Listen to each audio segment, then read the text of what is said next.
sometimes birds fly in here. You hear that chirping, there's probably a bird in the garage.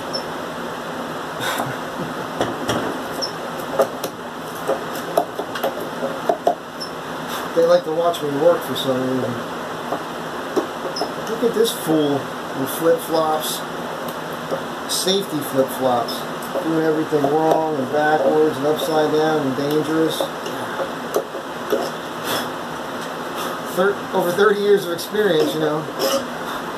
You build a little self-confidence that can get you in trouble.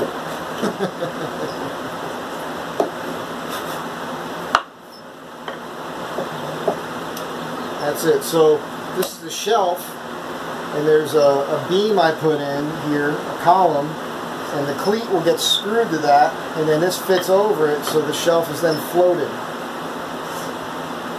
Pretty slick. Put your fingers, and then the board won't slip out of your hand. And then on the back side here, there's a mortise. This is where the stud is. There's going to be a 45-degree piece attached to this. There'll be a cleat here. That'll screw into a stud on the wall, and it'll fit over that.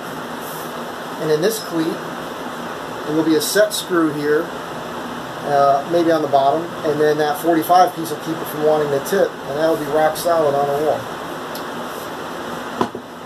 Mike Z Design. Crazy, cuckoo, cuckoo for Cocoa Puffs. That's why my stuff takes so long.